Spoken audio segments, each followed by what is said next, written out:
I want to thank God because he delivered me from the spirit of addiction. I was addicted to clay, to eating clay. I don't know if we know it. So there's this one they call Ulo. In fact, since 2019, I started eating it. I didn't know the danger in eating it, but I found pleasure in eating it. I was eating it like food. I don't eat food. I remember years ago when TB Joshua, people go and say they eat soap, they eat this and that. So I will be imagining how people could eat such things. But I ate it from 2019 till like 2-3 months ago. I stopped eating. It started shrinking me. I was not sick, but I was drying. I was dying. One day I came to the church. My sister is here. I don't know if she's in the church. And we sat together. And when we closed from service, she asked a question. She said, Sister Blessing. She saw somebody walking, passing by, and they told the person that I was as big as that person. I said, yes, I was big now. She said, why? Then what happened to you? I said, I don't know. Maybe it's this in that meeting.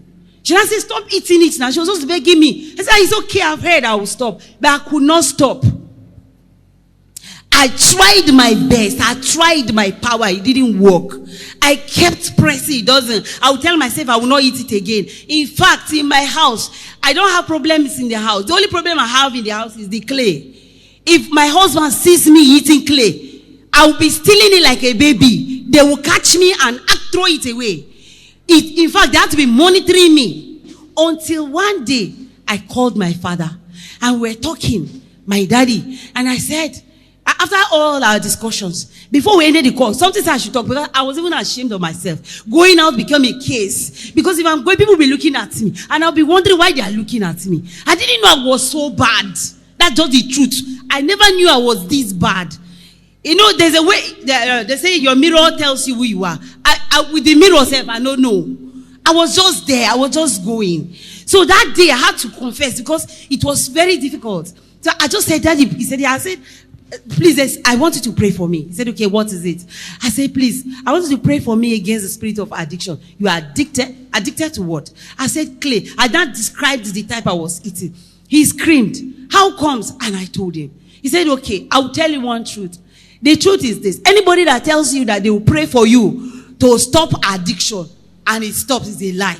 You will have to work on yourself. I said, okay, sir. He said, tell yourself you will not eat it again. Anytime you feel like eating it, you don't eat it. If you see it, you change your way, change your direction. I said, okay. So he prayed for me and left the remaining work for me.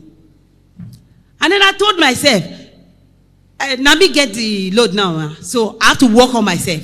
It was very, very difficult. I must confess. But I want to tell you that today, I don't eat the clay. To the glory of God, I don't eat it anymore. My life was confined to that thing. I could not live without clay. If I sleep in the night, in my sleep, I will be eating it. I will get up and I put it under my pillow. I will smuggle it and put it in my mouth.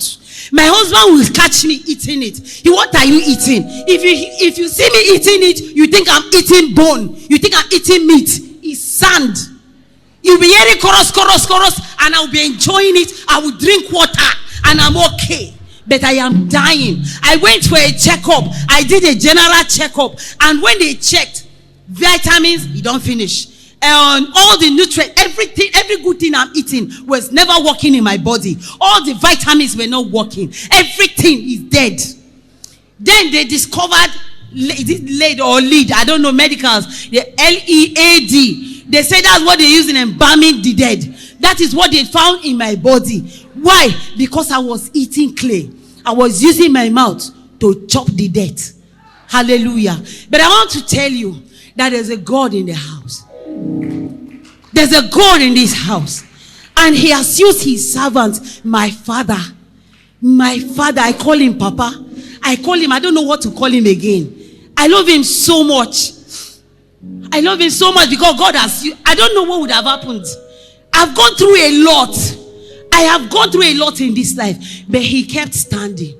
God kept using him. I want to say, this God has done this. May his name be glorified. May his name be glorified. Hallelujah.